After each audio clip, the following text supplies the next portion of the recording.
bulan Ramadan itu merupakan bulan pembinaan akhlak mulia. Alhamdulillah, segala puji bagi Allah yang telah memberi kita kesempatan untuk tetap hidup pada hari ini, sehingga sebagian di antara kita ada yang sudah memulai berpuasa pada hari ini, dan yang lain insya Allah juga akan mulai berpuasa besok.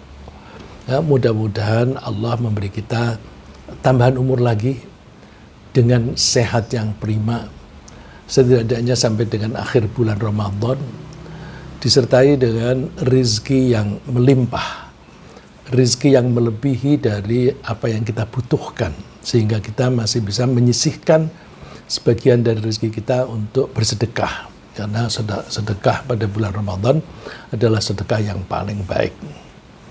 Dan dengan tambahan rezeki yang melimpah itu, mudah-mudahan kita bisa tenang dalam beribadah, tidak khawatir apa yang dimakan esok hari, dan kita bisa lebih tekun fokus pada melakukan kegiatan-kegiatan ibadah. Ya. Kemudian jika kita ini berhasil melaksanakan kegiatan-kegiatan ibadah secara optimal, insya Allah kegiatan kita akan berimbas pada perilaku kita, sehingga kita bisa meniru Rasulullah SAW yang perilakunya bisa disebut sebagai perilaku yang sesuai dengan Al-Quran. Dan para sahabat itu ada yang bertanya kepada Ibu Aisyah. Ibu Aisyah kan satu rumah dengan Rasulullah. Dan ada yang bertanya kepada Anas bin Malik. Anas bin Malik itu dia mulai dari umur 10 tahun itu diserahkan oleh orang tuanya untuk berkhidmat, untuk melayani Nabi Muhammad SAW. Bukan untuk bekerja secara profesional, tapi untuk melayani orang yang mulia. Biasanya disebut ghulam. Nah itu ketika Anas dan Ibu Aisyah ditanya, bagaimana sih akhlak Rasulullah itu dulu? Nah, jadi kira-kira yang bertanya ini kan orang yang belum pernah ketemu Rasulullah. Jawaban mereka ringkas. Akhlaknya atau perilakunya itu Al-Quran.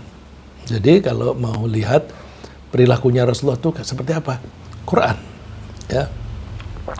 Kalau tentu Al-Quran itu dijabarkan lagi dengan hadis. Hadis itu seringkali disebut sebagai sunnah. Lalu orang-orang zaman sekarang suka berusaha meniru Rasulullah. Lalu kalau meniru Rasulullah disebut nyunnah, ngikuti sunnah Rasul. Saya lebih menyarankan begini, hadis dipakai, Quran sekaligus dipakai. Jangan sampai kita menggunakan hadis tapi kurang peduli, kurang menekuni Al-Quran, karena hadis itu tidak lengkap. Ya. Kalau Allah mengatakan Al-yawma akmaltu lakum dinakum, hari ini aku menjadikan agamamu sempurna, itu rujukannya Al-Quran. Ya, Al-Qurannya sudah sempurna. Tapi kalau hadis belum sempurna. Mohon maaf, saya berani mengatakan demikian karena banyak hadis yang tidak sampai ke kita. Ya, buktinya Abu Bakar itu orang yang paling dekat dengan Rasulullah SAW. Tapi hadis yang dari Abu Bakar sedikit. Berarti cerita tentang perilaku Rasulullah itu banyak diketahui oleh Abu Bakar tapi tidak sampai ke kita. Begitu pula Umar, itu dekat sekali dengan Rasulullah. Yang biasanya kalau ada Abu Bakar ada Umar. Kalau ada Rasulullah seringkali ada Abu Bakar dan ada Umar. Berarti mereka berdua itu yang paling mengetahui tentang Rasulullah. Tetapi hadis dari mereka itu sedikit. Itu artinya banyak hadis yang hilang. Nah karena banyak yang hilang itu, maka saya berani mengatakan hadis itu tidak sempurna jumlahnya dan cakupannya. Kalau mau berperilaku seperti Rasulullah, harus dua-duanya, Quran dan hadis. Nah, kalau kita itu mau menjalani kegiatan-kegiatan ibadah di bulan Ramadan dengan baik, dengan niat yang benar. Niat yang benar itu adalah hanya dalam rangka mencari ridho Allah. Maka ibadah-ibadah kita itu karena kita lakukan setiap hari dengan tekun, maka insya Allah itu akan membentuk karakter kita. Bukankah karakter itu kita bentuk dengan kebiasaan? Nah, pembiasaan dalam 1 bulan itu mudah-mudahan efektif. Ya, cuma kadang-kadang apa yang kita lakukan pada bulan Ramadan, nanti begitu Ramadan selesai, kita bye-bye, tidak melakukan lagi. Nah, kita usahakan, kita jaga terus. Ya. Apa pembinaan perilaku yang baik? Antara lain itu sabar. Ya. Kegiatan ibadah di bulan Ramadan itu bisa membantu kita meningkatkan kesabaran bila kita berhasil melaksanakannya dengan tujuan semata-mata hanya dalam rangka mencari ridho Allah sambil memenuhi syarat dan rukunnya. Rasulullah sendiri menyebut bulan Ramadan itu sebagai bulan sabar. Coba hadis yang kita lihat di screen itu, Rasulullah mengatakan saumu syahris sabr, puasa pada bulan sabar. Rasulullah tidak menyebut puasa di bulan Ramadan, tapi Rasulullah menyebutnya puasa di bulan kesabaran. Wa thalathati ayyamin min kulli syahr, ditambah lagi dengan puasa 3 hari setiap bulan. Saumud dahr, nilainya sama dengan puasa seluruh tahun, sepanjang tahun. Jadi puasanya hanya berapa hari, tapi nilainya, pahalanya sama dengan 1 tahun. Poin yang kita ambil dari sini adalah bahwa Rasulullah menyebut bulan Ramadan itu adalah syahris sabr, bulan kesabaran. Nah, kita manfaatkan. Saya ingin membahas khusus tentang kesabaran ini, insya Allah pada hari Ahad nanti. Ahad nanti kan pengajiannya si Babu Salam. Kalau Babu Salam itu temanya mempelajari Al-Quran untuk menggapai kebahagiaan di dunia dan di akhirat. Nah, orang yang sabar, insya Allah hidupnya bahagia. Karena kita bisanya pinter kalau sabar dalam belajar. Kita bisa hidup damai kalau kita sabar. Ada orang ngomong kasar dikit, kita nggak marah, kita nggak tersinggung. Kita melihat suatu kejadian, kita tidak buru-buru bereaksi. Nanti dulu, difahami dulu situasinya. Setelah difahami, baru bereaksi. Jadi alhasil, kesabaran itu bisa membentuk kepribadian yang kalau kepribadian itu dipertahankan, maka hidupnya akan bahagia. Jadi untuk kali ini, saya hanya menyebut bahwa puasa Ramadan itu bisa mendidik kita untuk menjadi orang-orang yang sabar. Kalau teman-teman, bapak-bapak, ibu-ibu ingin mengikuti kajian yang hari Ahad, insya Allah saya akan lebih menekankan pada bagaimana sih kiatnya supaya kita bisa menjadi orang yang sabar. Gitu. Apa saja yang harus kita lakukan, pola pikir bagaimana yang harus kita bentuk supaya kita menjadi orang yang sabar. Karena sabar itu gampang diomongin, tapi sulit dijalani. Ya. Kemudian Allah membuat Ramadan itu sebagai bulan yang istimewa dengan memerintahkan semua orang dewasa Muslim di seluruh dunia untuk berpuasa. Agar kita selalu ingat bahwa pada bulan itulah Allah menurunkan Al-Quran sebagai buku pedoman hidup. Ketika Allah mengatakan bahwa Al-Quran ini pedoman hidup, Allah itu sambil menjamin bahwa kita akan hidup selamat dan bahagia di dunia dan di akhirat jika kita mau menggunakan Al-Quran sebagai pedoman hidup. Kalau kita berperilaku menyimpang dengan ajaran yang ada di Al-Quran, tinggal tunggu saja, rasakan nanti kita tidak akan mendapatkan kebahagiaan atau bahkan tidak selamat. Ya. Jadi justru puasa itu untuk menghormati turunnya Al-Quran. Bukan Al-Quran kita baca untuk menghormati puasa, enggak, terbalik. Jadi karena Al-Quran itu diturunkan pada bulan Ramadan, kita disuruh memperingati turunnya Al-Quran itu seluruh bulan. Bandingkan kalau kita hari kemerdekaan, kita dianjurkan menaikkan bendera sampai beberapa hari. Itu pun boleh diwakili. Boleh diwakili. Kita nyuruh anak-anak yang lewat gitu misalnya, nak sini tolong dong, aku sudah tua nggak bisa masang bendera ini, kamu pasangin, boleh. Tapi kalau puasa, kita semua harus jalani sendiri. Ya. Dengan begitu, mudah-mudahan kita tuh selalu ingat, kita puasa untuk menghormati Al-Quran. Nah, terus cara menghormati Al-Quran itu gimana?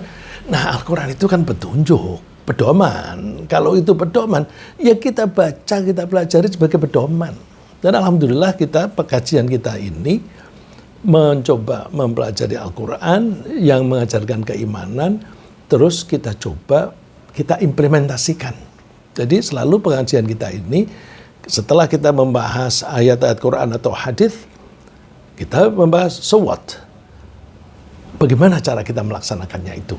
Nah, jadi tema kita itu pada aplikasi keimanan. Keimanan itu sumbernya ada dalam Al-Quran. Ya.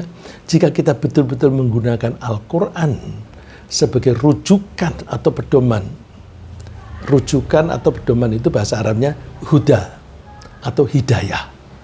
Jadi kita menyebut Al-Quran itu hidayah, Al-Quran itu huda, Al-Quran itu pedoman. Tapi kita ketika berperilaku ternyata tidak merujuk ke situ. Kita omongnya nggak benar tuh. Ya. Jadi kalau kita itu mengakui Al-Quran itu sebagai pedoman, ya selalu kita merujuk ke situ. Sama dengan kalau kita bekerja mesti mengikuti SOP, Standard Operational Procedure. Kalau kita mau berperilaku, kita juga mesti mempelajari Standard Operational Procedure-nya gimana? Ada di Quran. Gitu. Jadi kalau ada orang maki-maki kepada kita, apakah kita balas maki-maki? Enggak, jangan. Kalau ada orang ngomong jelek pada kita, ngomong kasar kepada kita, Al-Quran mengajarkan responlah dengan cara yang lebih baik daripada cara dia bicara. Nah, dengan begitu, enggak, kemungkinan menjadi berantem itu kecil sekali. Ya, kalau kita misalnya melihat ada orang-orang yang suka omongannya tuh pokoknya kalau kamu tidak mau akan aku serbu, aku akan bom, aku habiskan, aku punya senjata begini. Kita nggak usah dilayani lah gitu. Nah itu ajaran dari Allah itu supaya kita itu sabar. Nah, sabar itu diajarkan di dalam Al-Quran. Jadi karena Al-Quran itu diturunkan di bulan Ramadan, maka kita gunakan Al-Quran betul-betul sebagai pedoman. Kita baca, sekarang ini kan kita banyak membaca Al-Quran hanya untuk mendapatkan pahala. Ya. Aku Ramadan ini targetku khatam sekali. Ada nih teman di Masjid Syuhada itu, kalau di luar Ramadan dia khatamnya itu 6 hari sekali. Jadi dalam 1 bulan itu bisa 5 kali khatam. Di bulan Ramadan dia targetnya 10 gitu. Nah kalau kita biasanya hanya membaca, kita kan tergantung posisi kita kan. Kalau posisi kita itu biasanya tidak membaca, ya coba deh baca saja. Nanti kalau sudah biasa membaca, diteruskan merenungkan atau mempelajari maknanya kayak apa, terus bagaimana cara menerapkannya. Jadi kita berusaha untuk meningkat. Nah kalau kita sudah bisa sampai memahami dan mengetahui cara implementasinya, maka insya Allah kita bisa berperilaku dengan baik. Tapi ngerti saja tidak cukup ya. Ngerti saja tidak cukup. Karena seperti SOP lah. SOP itu kalau dibaca, ngerti aja nggak cukup. Mesti dihafal. Ya. Dihafal. Diulang-ulang. Dan sekaligus dipraktekkan, diulang-ulang lagi. Nah, Al-Quran juga begitu. Kita sudah mengetahui tafsirnya. Terus kita sudah merenungkan, tapi kalau kita tidak melatih diri juga sulit. Jadi kita usahakan di bulan Ramadan ini kita betul-betul menggunakan Al-Quran sebagai rujukan dalam berperilaku. Nah, untuk masalah Al-Quran ini, mudah-mudahan kita bisa ketemu lagi, dan saya ingin membahas mengenai pentingnya menggunakan Al-Quran sebagai rujukan. Insya Allah hari Rabu yang akan datang. Nah, kemudian di bulan Ramadan, kita juga dianjurkan untuk memperbanyak sholat sunnah. Sholat wajib kan sudah kita lakukan. Nah, kalau di bulan Ramadan kita tambah lagi. Setidak-tidaknya kita tambah sholat malam. Sholat malam di bulan Ramadan itu biasanya disebut tarawih. Nah, tarawih itu sholatnya sambil istirahat. Kok disebut sholat sambil istirahat itu gimana? Tradisinya itu dulu kalau sholat itu bacanya panjang-panjang. Jadi habis Fatihah baca suratnya itu panjang, berdiri lama, nanti ruko lama, sujud lama. Setelah 2 rakaat atau setelah 4 rakaat lalu istirahat dulu. Istirahat, ngelemesin otot-otot, terus bangkit lagi. Nah, karena sholatnya itu sambil istirahat disebut sholat tarawih. Sebenarnya pada zaman Rasulullah itu sholat tarawih itu dilakukannya lewat tengah malam. Ya, Rasulullah tidak menganjurkan, tapi memberi contoh. Suatu saat Rasulullah keluar dari rumahnya, kan kalau di rumahnya Ibu Aisyah itu kan rumahnya nempel di masjid. Ke masjid, Rasulullah sholat sunnah. Nah, di masjid itu kan banyak orang yang tidur di situ, yang disebut sebagai orang-orang suffah. Orang-orang suffah itu kebanyakan orang-orang yang hijrah dari Makkah ke Madinah. Mereka tidak punya rumah, mereka tidak punya pekerjaan, mereka ingin mendapatkan keterangan wahyu dari Rasulullah yang pertama. Jadi mereka tinggal di masjid itu bukan hanya sebagai tempat berteduh. Ya, mereka memang homeless, ya. Tapi mereka mulia, karena kalau homeless kan hanya sekedar mencari tempat berteduh. Tapi kalau mereka ini di masjid supaya bisa lebih cepat daripada orang lain dalam menerima pelajaran dari Rasulullah SAW, sekaligus mengamati perilaku Rasulullah sehari-hari untuk dipelajari. Ya, makanya orang-orang yang setiap hari tidur di situ, orang-orang suffah itu, di tahun-tahun terakhir Rasulullah tinggal di Madinah, itu kan ada perang. Pertama ya perang melawan Makkah untuk mempertahankan diri. Tapi kemudian juga perang dengan kerajaan-kerajaan di sekitar. Nah, ketika kerajaan-kerajaan di sekitar itu sudah ditaklukkan, lalu Rasulullah mengutus orang-orang supaya mengajar di sana. Nah, orang yang mengajar itu yang resourceful, yang banyak ilmunya, ya orang-orang yang di masjid itu tadi. Jadi orang-orang yang di masjid itu dulu hanya sekitar 300-400, bukan hanya ya, dulu sekitar 300-400. Tapi pada tahun-tahun terakhir itu tinggal sedikit, karena banyak di antara mereka itu yang ditugasi oleh Rasulullah untuk menjadi guru. Nah, poin yang saya ingin menekankan di sini adalah bahwa kalau kita di bulan Ramadan, kita perbanyak sholat. Rasulullah itu sholatnya lewat tengah malam. Tapi kemudian kok yang mengikuti makin hari makin banyak. Nah, hari malam pertama itu sedikit, hanya orang-orang yang ada di masjid. Terus paginya, siang harinya, mereka cerita kepada teman-teman bahwa kita tadi malam itu ngikuti Rasulullah sholat malam. Oh ya? Nah, terus yang lain-lain pada nimbrung ikut. Terus orang-orang ini cerita-cerita lagi. Terus banyak orang yang ikut lagi. Malam ketiga itu sudah banyak sekali, masjidnya penuh. Malam keempat, masjidnya nggak cukup. Ketika masjidnya nggak cukup, Rasulullah malah nggak keluar.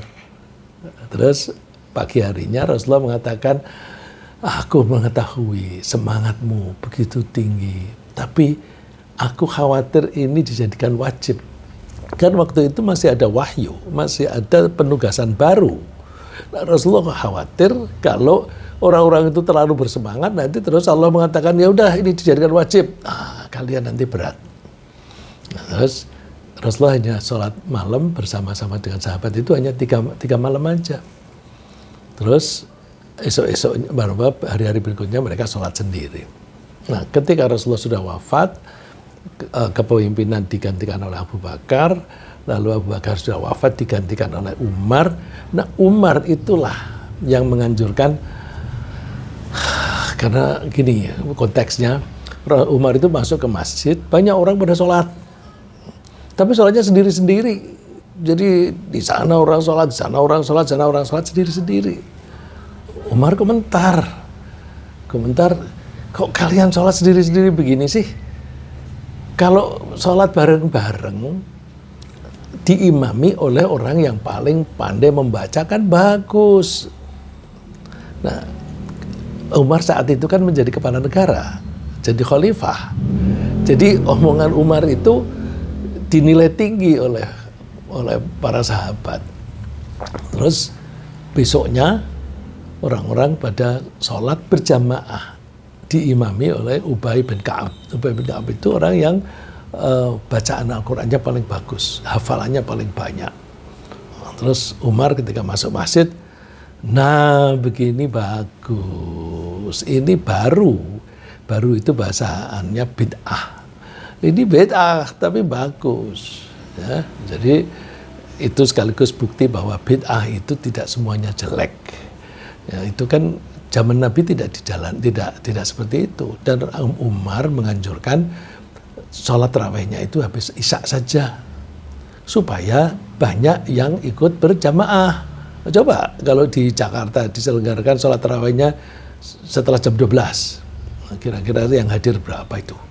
Ya, jadi yang menggeser ke habis isya itu pun Umar.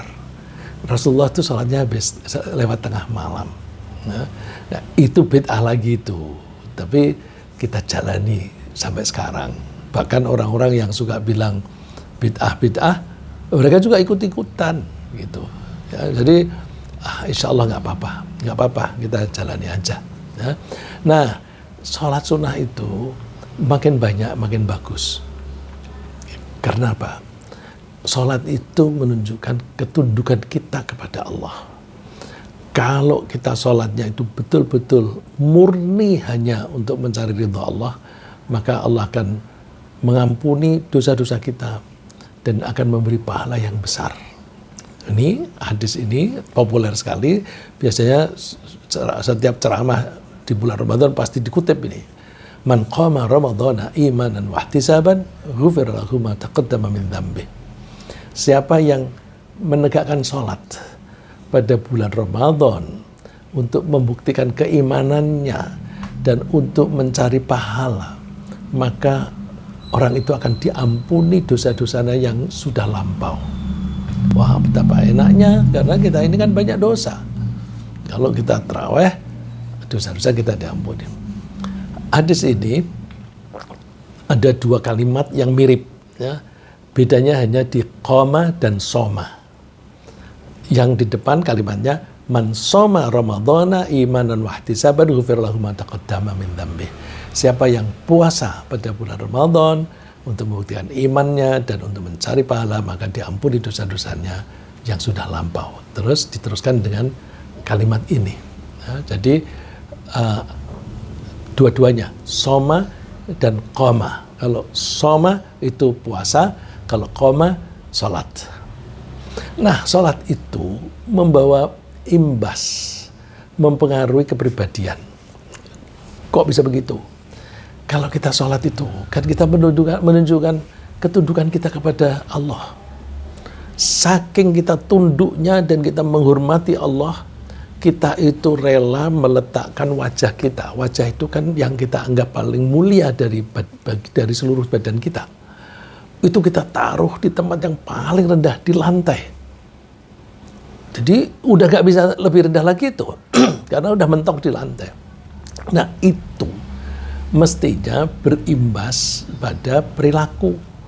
Bahwa orang yang rajin sholat dengan benar, dia akan cenderung menjadi orang yang rendah hati, tidak sombong. Nah, orang yang tidak sombong itu ciri khasnya apa? Antara lain, tidak akan suka mengeksploitasi orang lain, tidak suka marah-marah kepada orang lain, tapi yang ada itu sayang kepada orang lain. Jadi orang yang rajin sholat dengan benar, dia akan cenderung menjadi orang yang rendah hati, karena pada waktu sholat dia merendahkan dirinya di hadapan Allah. Ya.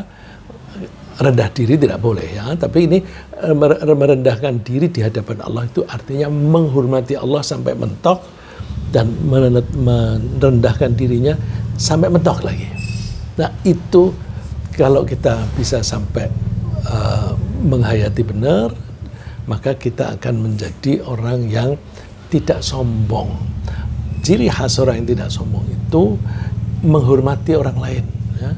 Menghormati orang lain, kalau orangnya itu lebih kita pandang lebih tinggi derajatnya, kita hormati. Kalau kita pandang lebih rendah, kita sayangi. Ya. Kalau orang yang tidak rendah hati, itu kepada orang yang lebih tinggi bukan menghormati, tapi takut. Kepada yang lebih rendah itu membuli, gitu, membuli. Itu orang-orang yang tidak sholat semacam itu. Tentu ada orang yang tidak sholat tapi bisa rendah hati ya. Tapi akan lebih efektif kalau kita itu sholat dengan benar. Jadi ketika kita ruku, kita tuh sambil menghayati, aku menghormati Allah. Terus kita baca tasbih. Sambil baca tasbih itu artinya kan menganggap Allah Maha Suci. Maha Suci dari apa? Maha Suci dari sekutu, Maha Suci dari kekurangan. Terus masih kurang, sujud. Sujud itu lebih mentok lagi, bacaannya serupa, tasbih juga. Ya. Allah menyebutnya imbas dari orang sholat itu seperti yang disebutkan oleh Allah di surat Al-Fatah. Muhammadur Rasulullah. Muhammad adalah utusan Allah. Walladzina ma'ahu, dan orang-orang yang menyertai Rasulullah. Menyertai ini kalau pada waktu Rasulullah masih hidup ya para sahabat.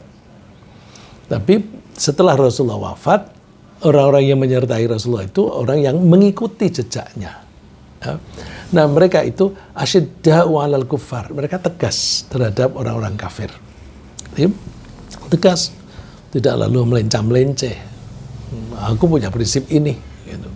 Ruhama'u bainahum, dan mereka saling menyayangi di antara mereka. Nah, sikap tegas ini bisa kita peroleh karena kita ini menganggap yang kita hormati adalah Allah. Terus kita itu menyukai orang lain karena Allah. Kita menghindari orang lain juga karena Allah. Itu tegas.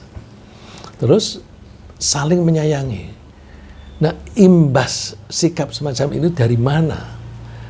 Kita perhatikan, tarahum ruk'an sujada. Kalian melihat mereka, orang-orang yang mengikuti Muhammad itu rukuk dan sujud. Rukuk dan sujud itu kan salat. Yabtaghuna fadlan minallahi wa ridwana. Mereka melakukan salat itu hanya dalam rangka mencari karunia dari Allah dan mengharapkan ridho dari Allah. Nah, orang-orang yang betul-betul sholatnya itu tulus seperti itu bisa ditengarai. Simahum fi wujuhihim min atharis sujud. Tanda mereka itu bisa dilihat di wajah. Di wajah mereka itu ada bekas sujud. Hati-hati menerjemahkan bekas sujud. Bekas sujud ini bukan jidat yang hitam. Ya, justru para sahabat itu kalau jidatnya hitam malah ditegur. Jadi jidat hitam itu nggak baik. Tanda sujud itu tanda di dalam perangai. Ya, tanda dalam perangai yang merupakan cerminan dari perilaku. Nah, orang yang rajin sholat itu bisa ditengarai dari wajahnya. Kita bisa melihat yang secara sepintas saja.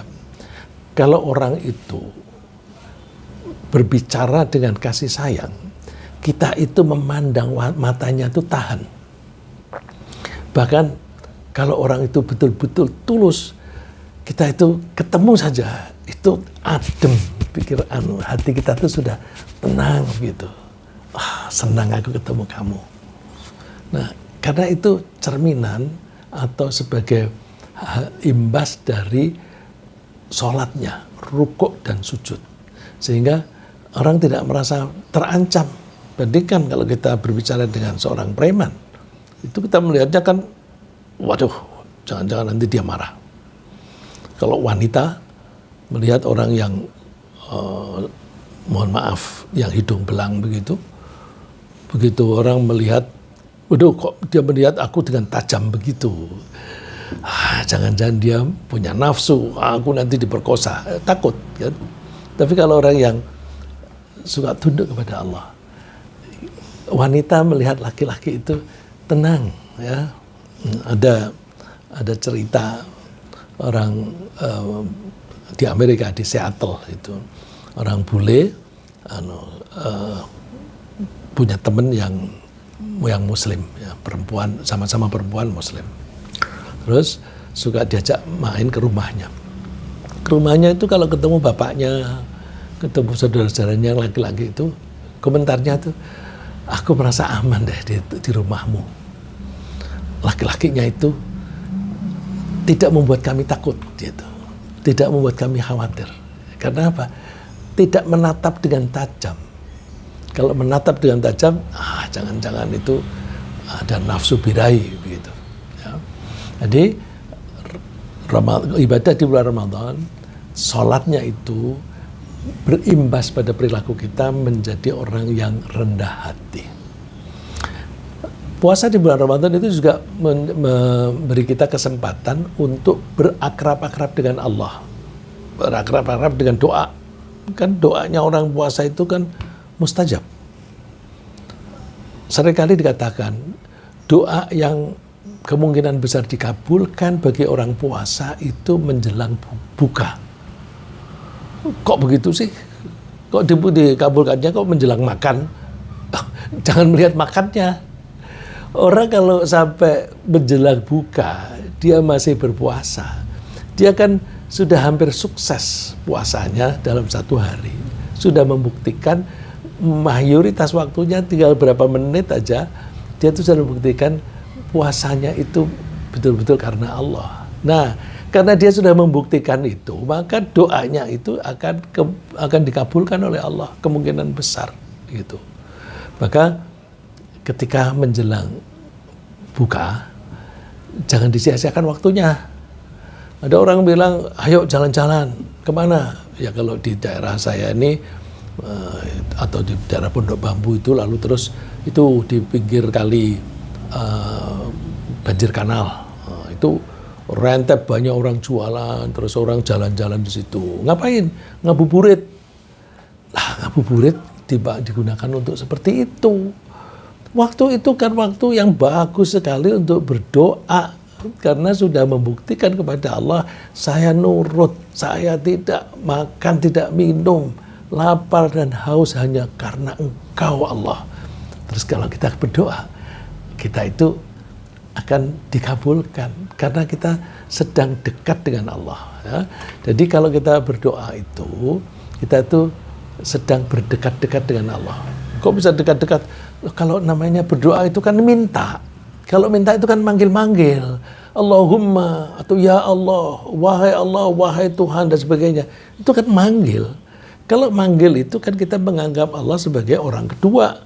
Jadi kalau dalam bahasa, si pembicara itu orang pertama, yang diajak bicara orang kedua, yang dibicarakan orang ketiga. Orang ketiga itu jauh. Kalau orang pertama dan kedua itu dekat. Maka orang yang puasa dan rajin berdoa, dia akan merasa dekat sekali dengan Allah. Allah menyatakan kedekatannya, wa idza sa'alaka ibadi anni fa inni qarib. Kalau ada hambaku yang bertanya kepadamu tentang aku, katakan, sungguh aku ini dekat. Karena dekat, ujibu da'watad da'. Aku akan mengabulkan permintaan orang yang manggil-manggil. Dakwah itu artinya sama dengan doa, manggil-manggil. Kalau manggil kepada Allah itu biasanya kita pamrih, minta. Ad-da'i itu orang yang berdoa, doa itu memanggil. Jadi ada orang yang memanggil-manggil. Ujibu da'watad da', aku akan mengabulkan panggilan orang yang manggil, doa orang yang sedang berdoa. Idza da'an, ketika minta kepadaku. Nah, karena Allah itu sudah menjanjikan akan mengabulkan, fastajibuli, udah mintalah kamu kepadaku. Minta supaya aku kabulkan. Wal yu'minu bi, dan berimanlah kepadaku, la'allahum yarsyudun, agar mereka itu mendapatkan petunjuk.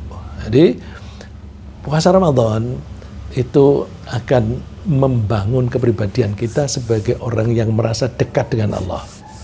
Coba orang baru dekat dengan presiden saja udah bangga, ya kan? Terus ya ini sedikit intermezzo. Omongan itu benar. Ada orang yang waktu itu merasa dekat dengan presiden, ngomong dengan temannya yang jenderal. Ini ngomongnya ini absurd ya, tapi itu diomongin. Alah, kamu apa? Kamu jenderal tapi kecil gitu. Jenderal tapi kecil karena dia tidak dekat dengan presiden. Dia merasa gede karena merasa dekat dengan presiden. Ya, kalau dekat dengan presiden itu kan karena ada pamrihnya. Memang waktu itu dia bisnisnya minyak. Dia bisnis minyak, menjual di Amerika, kerjasama dengan anak presiden. Dia merasa kerjasama dengan anak presiden, merasa dekat dengan presiden. Nah, baru merasa dekat aja sudah merasa gede, jenderal dianggap kecil. Tapi jenderalnya suatu saat membalasnya nggak kentara gitu, tapi terus kelimpungan dia, ya. Saya nggak usah cerita detail, ya. Jadi kalau kita itu merasa dekat dengan Allah, kita itu akan merasa dilindungi, karena Allah kan Maha Kuasa, Allah Maha Perkasa, Allah Maha Pemberi. Dilindungi secara keamanan, dilindungi secara ekonomi, dan sebagainya. Nah, ini penting. Nah, karena merasa dekat dengan Allah, lalu mengetahui apa sih yang disukai oleh Allah, apa sih yang dilakukan oleh Allah. Orang itu mengamati bahwa, oh, Allah itu sukanya memberi. Coba deh, semua orang seluruh dunia dikasih rezeki, mereka beriman atau tidak, semua dikasih rezeki. Nggak ada yang mati kelaparan kecuali insidental begitu. Jadi Allah itu memberi. Tanpa minta pun diberi. Semua orang butuh oksigen. Nggak ada orang minta oksigen kepada Allah. Tuhan kasih lagu oksigen, nggak ada. Tapi dikasih. Ya. Tapi dikasih oleh Allah. Nah, melihat seperti itu, lalu orang yang rajin puasa sambil melihat teman-temannya, ternyata lapar itu lemes ya. Ini orang-orang yang kalau hari ini saya tidak makan memang sengaja. Tapi ada teman-teman yang lapar bukan sengaja, tapi memang karena nggak ada yang dimakan. Lalu muncullah rasa empati. Aduh kasihan itu, aku kasihlah. Nah, sambil Rasulullah mendorong, mengencourage, memotivasi. Ada orang bertanya kepada Nabi, fa'ayyus sadaqati afdal? Sedekah yang seperti apa yang paling utama? Rasulullah menjawabnya, sedekah fi Ramadan. Sedekah di bulan Ramadan. Cuma kadang-kadang orang persepsinya kurang pas. Kurang pasnya misalnya begini. Kalau orang berdagang, terus kekayaannya itu sampai ke batas tertentu, ya, kalau pajak itu sampai batas tertentu, batas itu disebut taxable income. Nah, kalau kita punya harta banyak sampai dengan batas tertentu, batas itu namanya nisab. Nah, kalau lebih dari satu nisab, Jadi nisab itu sejenis dengan taxable income, tapi ini kalau saya campur gaduh-gaduh bahasanya zakatable income, ya. Zakatable income, income yang bisa dizakati. Nah, kalau sudah melampaui itu, maka sebaiknya disedekahkan. Nah, sedekah itu kalau dari perdagangan itu bayarnya setiap tahun. Setiap tahun itu dihitung mulai kapan? Dihitungnya dari start dia bisa berbisnis. Kalau dia memulai berbisnis pada bulan Maulud, ya, bulan Rabiul Awal misalnya, nanti bayarnya zakat pada bulan Rabiul Awal. Tapi banyak orang membaca hadis ini, zakat itu kan sedekah. Sedekah paling bagus itu bulan Ramadan. Nantilah zakatnya ketika bulan Ramadan.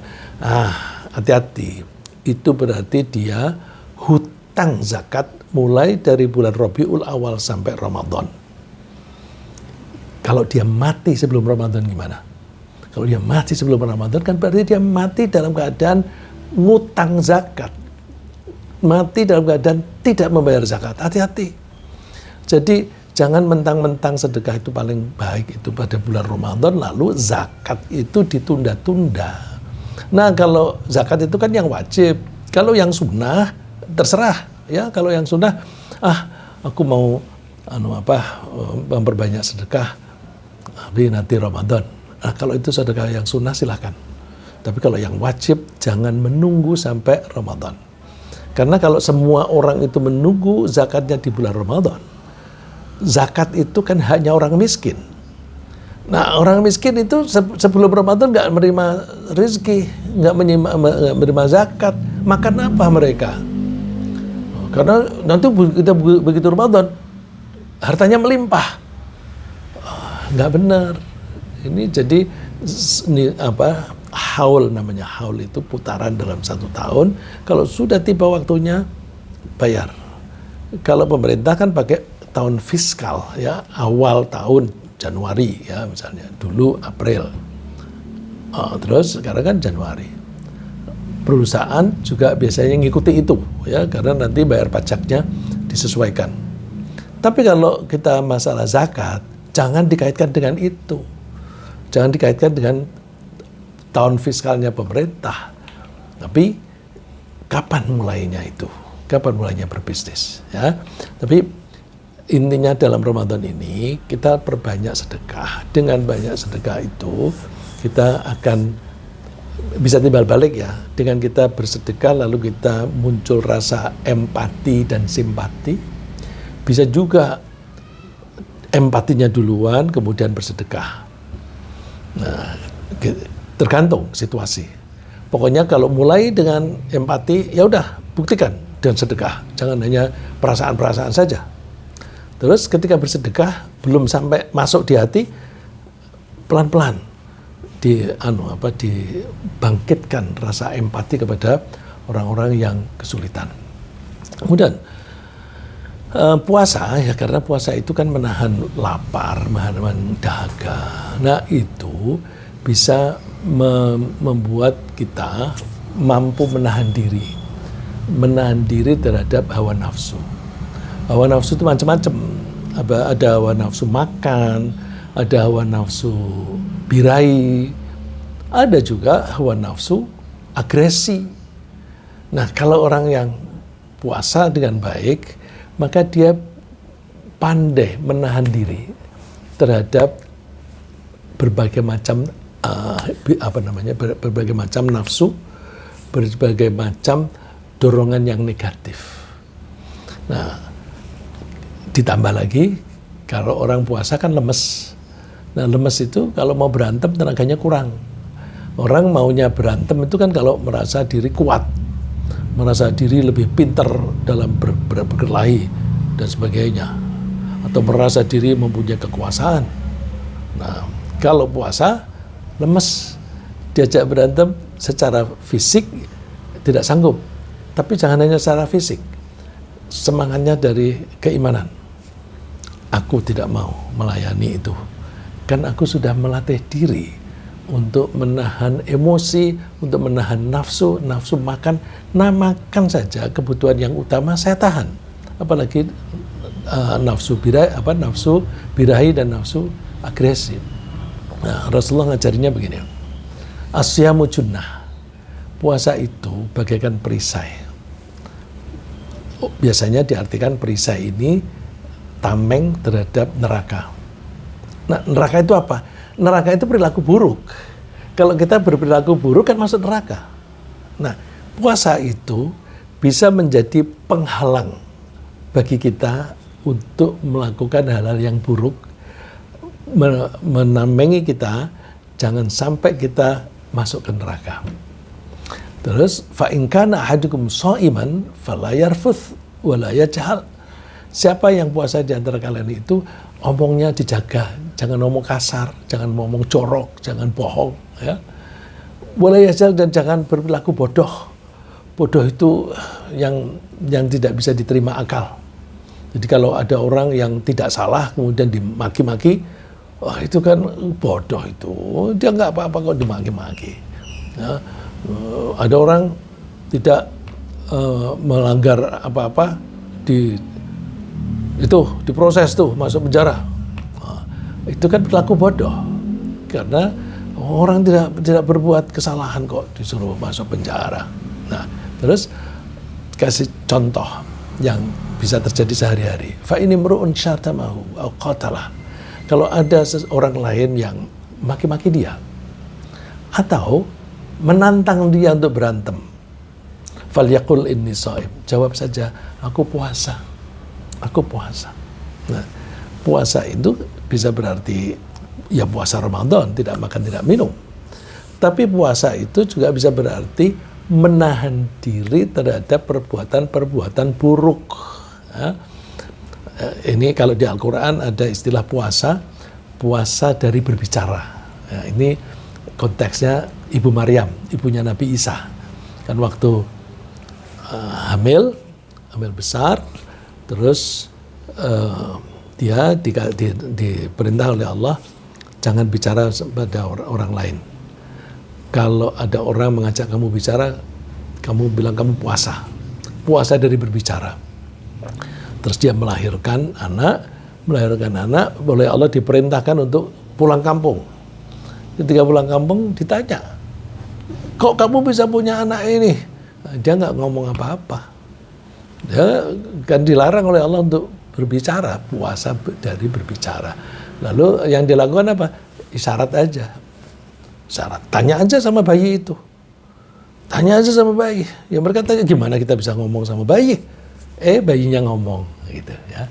Jadi puasa di sini intinya adalah puasa menahan dari makan dan minum, tapi sekaligus puasa dari perbuatan-perbuatan buruk. Ada lagi, dalam puasa itu kan kita dianjurkan untuk iktikaf. Iktikaf itu berdiam berlama-lama di masjid. Tapi bukan hanya tidur-tiduran saja, tapi di situ diharapkan untuk mendekatkan diri dengan Allah. Antara lain dengan zikir, dengan baca Quran, dengan sholat, dengan muhasabah. Muhasabah itu mengevaluasi diri. Aku ini selama ini perilakuku baik apa enggak sih? Aku masih banyak melakukan kesalahan. Terus kenapa sih aku melakukan kesalahan? Oh, karena aku salah milih teman. Kalau misalnya begitu kan, lain kali aku jangan deket-deket sama teman yang itu. Kalau aku deket-deket pasti jajak yang nggak benar itu. Nah itu pada saat itu kita dilatih untuk mengevaluasi diri dengan harapan kita bisa mengoreksi yang salah, memperkuat apa yang kita lemah, dan meningkatkan kebaikan kita. Nah, kita disuruh iktikaf itu di malam-malam terakhir dari Ramadan. Rasulullah menganjurkannya, taharrau lailatul qadri fil witri minal ashril awakhiri min Ramadan. Carilah malam qadar di malam-malam ganjil pada 10 hari atau 10 malam terakhir dari Ramadan. Rasulullah tidak menyebutkan kapan tanggalnya persis supaya kita itu lebih rajin. Kalau disebutkan misalnya malam 27, nah nanti malam lain nggak mau. Nah, dengan perilaku-perilaku yang baik semacam itu kan semuanya bagian dari ketakwaan. Maka kalau kita bisa memperbaiki perilaku kita seperti itu tadi, setidak-tidaknya, maka kita berarti sudah bisa meningkatkan mutu takwa kita kepada Allah. Dan Allah menganjurkan kita puasa itu supaya kita bisa makin bertakwa. Bukankah Allah mengatakan, ya ayyuhalladzina amanu kutiba alaikumusyamu kama kutiba alal ladzina min qablikum la'allakum tattaqun. Wahai orang beriman, diwajibkan bagi kamu puasa seperti generasi-generasi sebelum kamu. Tujuannya apa? La'allakum tattaqun, agar kalian bertakwa. Nah, bertakwa itu rinciannya banyak, antara lain yang kita bahas tadi. Ya. Mudah-mudahan kita memasuki bulan Ramadan ini siap dengan melakukan kegiatan-kegiatan tidak aja yang wajib saja, tapi juga yang sunnah, supaya itu bisa berimbas pada perilaku kita menjadi perilaku yang baik. Ya. Ringkasnya apa yang kita bahas adalah bahwa puasa Ramadan beserta ibadah di dalamnya itu membina kita untuk berakhlak mulia. Ibadah di bulan Ramadan melatih kita menjadi penyabar, melatih kita menjadi suka damai, melatih kita menjadi berempati kepada orang lain, dan melatih kita untuk saling menyayangi. Al-Quran yang diturunkan pada bulan Ramadan mendorong kita untuk selalu menggunakannya sebagai pedoman. Jadi kita jangan berperilaku ngawur, asal saja. Jangan. Apapun yang kita lakukan harus bisa ditarik benang merah dengan pedoman itu, yaitu Al-Quran.